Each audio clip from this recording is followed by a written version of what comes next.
Factory کہاں سے چل رہی ہے؟ شام سے چل رہی ہے۔ علی نماز نہیں پڑھتا، یہ جنگ صفین والوں کے نعرے ہیں۔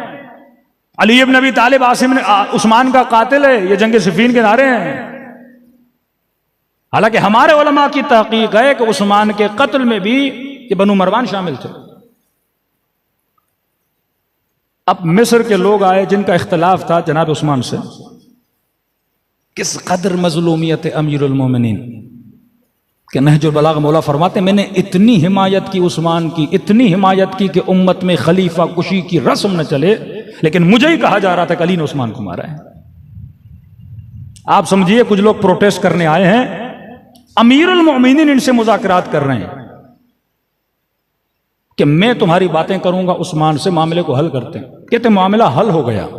انہوں نے کہا ٹھیک ہے، ہم نہیں مارتے، ہم واپس جاتے ہیں، حکومت کے خلاف ہم نہیں اٹھتے۔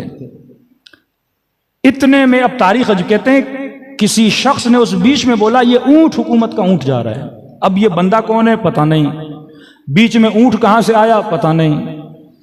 اب جس طرح سرکاری گاڑی پہ نمبر پلیٹ ہوتی ہے، اس زمانے میں جو سرکاری اونٹ ہوتے تھے ان پر ایک مہر لگی ہوتی تھی، جس طرح ٹیٹو بن جاتا ہے اسی طرح جلا کے اس کے بدن پہ ایک مہر لگاتے تھے، لال رنگ کی مہر۔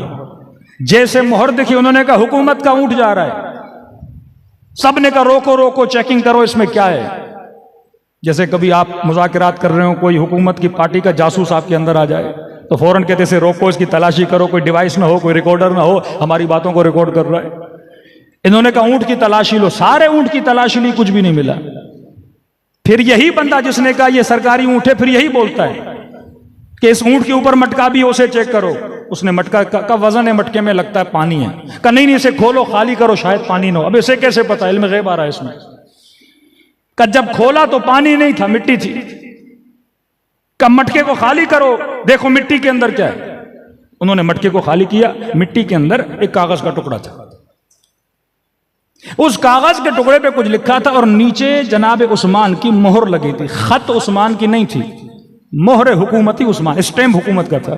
اس میں لکھا گیا تھا اب مثلا جو لیڈ کر رہا تھا ان مذاکرات کو، جو لیڈ کر رہا تھا ان لوگوں کو، ان کے نام لکھے تھے کہ دیکھو فلاں آئے اس کے ہاتھ کاٹنا، فلاں نے اتنی گالیاں دی ہیں اس کی گردن کاٹنا، فلاں کو یہ کرنا۔ انہوں نے کہا ہم آئے تھے صلح کرنے کے لیے اور یہ تو خفیہ طور پہ لیٹر بھیج رہے ہیں کہ ان سب کو کیا کر دو، مار دو۔ معاملہ وہاں پہ بگڑا اور جنگ کیا ہو گئی، شروع ہو گئی۔ اور مولا علی یہ لیٹر لے کر جناب عثمان کے پاس گئے اور کہا کہ وہ لوگ حق پر ہیں، میں مذاکرات کر رہا ہوں، یہ لیٹر کس نے لکھا ہے کہ ان لوگوں کو مارا جائے، جبکہ میں صلح کے لیے ان سے بات کرنے گیا ہوں، ابھی جنگ ہوئی نہیں ہے، لیٹر کس نے لکھا ہے؟ مولا فرماتے عثمان دیکھ مہر حکومت کی لگی ہوئی ہے، اور اگر یہ لیٹر لیک ہوا ہے تو آپ کی حکومت کے اندر سے کسی نے یہ کام کیا ہے۔ تو مولا اسے سمجھا رہے ہیں، مطلب علی کو پتا ہے تم نے آرڈر نہیں دیا، کسی اور نے آرڈر دیا ہے۔ مظلومیت علی۔ مولا کہتے ہیں بتا عثمان تجھے کس پہ شک ہے، یہ کس نے کام کیا ہے؟